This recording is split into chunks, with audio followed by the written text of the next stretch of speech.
Hello everyone, welcome back to my channel. दोस्तों, प्रस्तुत है आज की ब्रेकिंग न्यूज़।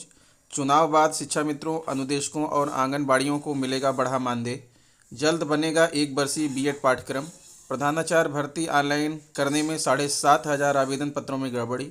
सीएम को ट्वीट कर टीटी परीक्षा कराने पर उठाया सवाल। नहीं बन पा रहा स्कूल भवन, बीएसए से शिकायत। ट्रेजरी का सहायक लेखाकार घूस लेते पकड़ा गया, घसीटते हुए ले गई एंटी करप्शन टीम। मौसम अपडेट। यूपी शीतलहर से कांपा, अभी जारी रहेगा सितम। आइए देखते हैं दोस्तों खबरें विस्तार से। जी हाँ दोस्तों, आप देख पा रहे हैं खबरें विस्तार से किंग्समैन यह यूट्यूब चैनल पर। प्रतापगढ़ जिले के शिक्षा मित्र, अनुदेशकों और आंगनबाड़ी कार्यकर्ताओं को बढ़ा हुआ मानदेय विधानसभा चुनाव के बाद ही मिलेगा। मानदेय बढ़ाने के लिए घोषणा हुई, विभाग में पत्र आया मगर बजट नहीं आया है। विभाग का कहना है कि मार्च में बजट आने के बाद ही बढ़ा हुआ मानदेय खाते में भेजा जाएगा। विधानसभा चुनाव के पहले योगी सरकार ने शिक्षा मित्रों के मानदेय में 2,000 रुपये, अनुदेशकों को 500 रुपये, आंगनबाड़ी कार्यकर्ताओं को 1,500, मिनी आंगनबाड़ी कार्यकर्ताओं को 1,250 और सहायिकाओं को 750 रुपये की बढ़ोतरी की घोषणा की थी। जिले में लगभग 2,200 शिक्षा मित्र, 568 अनुदेशक और लगभग 8,000 महिला आंगनबाड़ी कार्यकर्ता हैं। शिक्षा मित्रों, अनुदेशकों और आंगनबाड़ी कार्यकर्ताओं को बढ़ा मानदेय देने के लिए विभाग में पत्र आ गया मगर अभी तक विभागों को बजट नहीं मिला है। इससे बढ़े हुए मानदेय के लिए अभी कुछ दिन और इंतजार करना होगा। मानदेय बढ़ोतरी में भी खेल किया गया है। शासन ने दिसंबर में मानदेय बढ़ाने की घोषणा की थी मगर पत्र में 1 जनवरी से लाभ देने की बात कही गई है। शिक्षा मित्रों, अनुदेशकों के साथ ही आंगनबाड़ी कार्यकर्ताओं को लंबे संघर्ष के बाद मानदेय बढ़ोतरी का आदेश जारी हुआ है। इसके पहले भी आंगनबाड़ी कार्यकर्ताओं का मानदेय बढ़ाने की घोषणा की गई थी मगर शासनादेश नहीं जारी हुआ। इस वर्ष शासन के पत्र जारी होने से बढ़े हुए मानदेय मिलने की संभावना बढ़ गई है। लखनऊ परास्नातक कक्षाओं में पढ़ने वाले विद्यार्थियों के लिए अच्छी खबर है। सब कुछ ठीक रहा तो national teacher of council education NCTE नए सत्र से एक वर्षीय पाठ्यक्रम शुरू कर सकती है। खास बात यह है कि एनसीटीई ने नई शिक्षा नीति के अनुसार इसका पाठ्यक्रम बनाने की जिम्मेदारी लखनऊ विश्वविद्यालय के डीन एजुकेशन प्रोफेसर त्रिवेदी की अध्यक्षता में गठित कमेटी को दी है। कमेटी ने पाठ्यक्रम का स्ट्रक्चर तैयार कर लिया है। फरवरी के अंत तक पाठ्यक्रम बनाकर मंजूरी के लिए भेज दिया जाएगा। वर्ष 2014 से पहले बीएड पाठ्यक्रम 1 वर्ष का होता था, उसके बाद से 2 वर्षीय पाठ्यक्रम लागू हो गया। अब नई शिक्षा नीति 2020 के अनुसार फिर से 1 वर्षीय पाठ्यक्रम शुरू होगा। एनसीटीई की ओर से 1 वर्षीय बीएड पाठ्यक्रम बनाने के लिए 6 सदस्यीय कमेटी बनाई गई है। इसमें लखनऊ विश्वविद्यालय की डीन एजुकेशन प्रोफेसर तृप्ता त्रिवेदी को चेयरपर्सन बनाया गया है। सदस्य के रूप में तमिलनाडु टीचर एजुकेशन यूनिवर्सिटी के professor S money, Jammu university की प्रोफेसर रेणु खुराना, बनस्थली विद्यापीठ के प्रोफेसर अजय खुराना, एमएसयू बड़ौदा की प्रोफेसर छाया गोयल और एसवीपीजी की गोरखपुर विश्वविद्यालय के प्रोफेसर ब्रजेश पांडे शामिल हैं। 2 सेमेस्टर होंगे। 1 वर्षीय पाठ्यक्रम 2 सेमेस्टर पर आधारित होगा। प्रोफेसर तृप्ता त्रिवेदी ने बताया कि नई शिक्षा नीति के अनुसार इसका स्ट्रक्चर तैयार हो गया है। स्कूली शिक्षा में बदलाव के आधार पर पाठ्यक्रम तैयार करने पर काम चल रहा है। इसके लिए सदस्यों के साथ ऑनलाइन मीटिंग में काफ़ी चीज़ें स्पष्ट हो चुकी हैं। यह पाठ्यक्रम choice based credit system CBCS के तहत होगा। हमारी कोशिश है कि फरवरी के अंत तक पाठ्यक्रम तैयार कर भेज दिया जाए जिससे एनसीटीई नए सत्र से इसे लागू कर सके।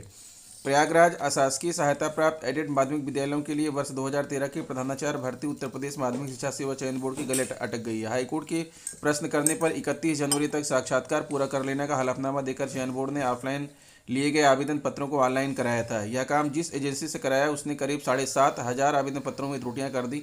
चयन बोर्ड ने इस भर्ती विज्ञापन के लिए ऑफलाइन प्राप्त लगभग 25,000 आवेदन पत्रों को नए साल के पहले दिन वेबसाइट पर ऑनलाइन कराकर अभ्यर्थियों को 8 जनवरी तक त्रुटि सुधार करने का मौका दिया था। जब अभ्यर्थी ऑनलाइन हुए तो पता चला कि एजेंसी ने डाटा फीड करने में बड़ी संख्या में त्रुटियां कर दी हैं। चयन बोर्ड के सामने दिक्कत यह थी कि सभी आवेदन पत्रों की त्रुटि ठीक कराए बिना वह आगे की प्रक्रिया शुरू नहीं कर सकता था। साक्षात्कार का मौका न मिलने पर वंचित अभ्यर्थियों ने कोर्ट जाने की चेतावनी दी थी। चयन बोर्ड ने 3 बार तिथि बढ़ाई। इससे करीब 1 सप्ताह की अनुमानित प्रक्रिया 15 दिन में पूरी हो पाई। इस तरह अंतिम तिथि 16 जनवरी तक करीब 7,500 अभ्यर्थियों ने अपने आवेदन पत्रों की त्रुटियों को ठीक करके लाभ किया। साक्षात्कार तिथि से 10 दिन पहले बुलाव पत्र के नियम को देखते हुए जनवरी में साक्षात्कार होना मुश्किल है। चयन बोर्ड के सचिव नवल किशोर ने बताया कि अभ्यर्थियों द्वारा ठीक की गई त्रुटियों को उनके साक्ष्य के आधार पर पुनः जांचा जा रहा है। अन्य आवेदन पत्रों को भी सत्यापित कराया जा रहा है। कोई त्रुटि मिलने पर अब चयन बोर्ड अभिलेख से मिलान कर उसे ठीक करेगा ताकि कोई अभ्यर्थी साक्षात्कार से वंचित ना हो। प्रयागराज युवा मंच कार्यकर्ताओं ने कोविड की तीसरी लहर के खतरे के मद्देनजर टीईटी परीक्षा कराने के औचित्य पर सवाल खड़ा किया है। अध्यक्ष अनिल सिंह ने इस संबंध में छात्रों से संवाद किया। उनकी आम राय थी कि जब शिक्षक भर्ती का अभी कोई पता नहीं है तो टीईटी कराने की इतनी जल्दी क्यों पड़ी है। सीएम को ट्वीट कर परीक्षा के आयोजन पर सवाल उठाया है। लाइव संवाद में अवनीश शुक्ला, राधेश्याम मौर्य, विपिन सिंह, अंजलि श्रीवास्तव, राम मनोहर सिंह आदि मौजूद रहे। जनपद प्रतापगढ़ जेठवारा लक्ष्मणपुर विकासखंड के प्राथमिक विद्यालय डोमीपुर में नया स्कूल भवन के निर्माण में अड़चन आ गई। भवन निर्माण कराने के लिए पुलिस, राजस्व विभाग से लेकर प्रधान तक से शिकायत कर चुके प्रधानाध्यापक ने अब बेसिक शिक्षा अधिकारी से मदद की गुहार लगाई है। प्राथमिक विद्यालय डोमीपुर के प्रधानाध्यापक शरद कुमार शुक्ला का आरोप है कि पुराना भवन जर्जन होने के कारण नीलामी कर ध्वस्त कराया जा चुका है। शासन से मिली धनराशि से निर्माण के लिए सामग्री भी गिरा ली गई, मगर पड़ोस में रहने वाला व्यक्ति दबंगई पर आमादा है। वह नींव नहीं भरने दे रहा है। जमीन को लेकर पैदा हुए विवाद की निस्तारण के लिए प्रधानाध्यापक ने प्रधान राजस्व विभाग और पुलिस से मदद की गुहार लगाई, मगर अभी तक किसी ने समस्या के निदान का प्रयास नहीं किया। निर्माण कार्य करने वाले मजदूरों को आरोपी व्यक्ति गाली गलौज कर भागा चुका है। उसे भी कई बार धमकी मिल चुकी है। परेशान प्रधानाध्यापक ने अब बेसिक शिक्षा अधिकारी को शिकायती पत्र देकर कार्रवाई की मांग की है।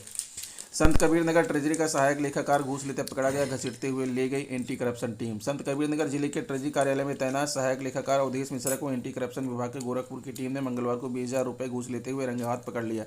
गिरफ्तारी से बचने के लिए सहायक लेखाकार ने बचने की कोशिश की तो उसे घसीटते हुए ले जाना पड़ा। इस कार्रवाई से ट्रेजरी कार्यालय में हड़कंप मच गया। सभी कर्मचारी सख्ते में आ गए। एंटी करप्शन टीम सहायक लेखाकार को लेकर सीधी कोतवाली पहुंची, जहां मुकदमा दर्ज करने के साथ ही साक्ष्य इकट्ठा करने में जुट गई। एंटी करप्शन टीम का नेतृत्व कर रहे निरीक्षक चंद्रेश यादव ने बताया कि घनघंटा थाना क्षेत्र के खाजो गांव निवासी रजनीश राय ने 2 दिन पूर्व शिकायत दर्ज कराई थी कि पारिवारिक पेंशन का लाभ ले रही उनकी मां इंद्रावती राय की पेंशन का रिवीजन हुआ है। इसके बाद 1,24,522 रुपये एरियर बना है। इसके भुगतान के लिए ट्रेजरी के सहायक लेखाकार अवधेश में से 20,000 रुपये रिश्वत मांग रहे हैं। उनकी शिकायत की जांच की गई तो मामला सही मिला। इसके बाद मंगलवार को रजनीश राय को केमिकल लगे 20,000 रुपये के नोट दिए गए और वह ट्रेजरी पहुंचे। रजनीश के साथ एंटी करप्शन टीम भी पहुंची। सहायक लेखाकार ने अपने टेबल पर ही घूस की रकम लेकर उसे गिनना शुरू कर दिया।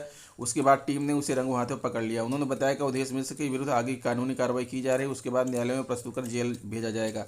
राजधानी लखनऊ समेत पूरा उत्तर प्रदेश ठंड से कांप रहा। पारा 2 डिग्री सेल्सियस तक पहुंच गया। न्यूनतम तापमान सामान्य से 5-6 डिग्री सेल्सियस तक नीचे चला गया है।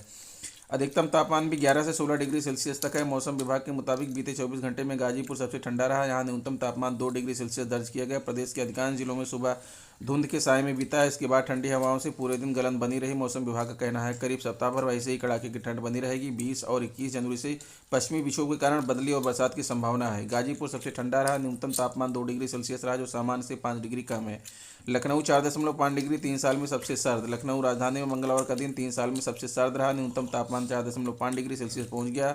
यह सामान्य से 3 डिग्री कम है। यह इस सर्दी की भी सबसे ठंडी रात और सबसे ठंडा दिन रहा। शिमला में मंगलवार को अधिकतम पारा 15.3 डिग्री तो न्यूनतम 6.6 डिग्री रहा। तो दोस्तों ये रहा आज का ब्रेकिंग न्यूज। आशा करता हूँ वीडियो आपको अच्छी लगी होगी। अगर वीडियो अच्छी लगी है तो प्लीज़ मेरे चैनल को सब्सक्राइब कर लीजिए, बेल आइकन को प्रेस कर दीजिए। मिलते हैं आपसे नेक्स्ट वीडियो में कुछ नई जानकारी लेकर। तब तक के लिए नमस्कार।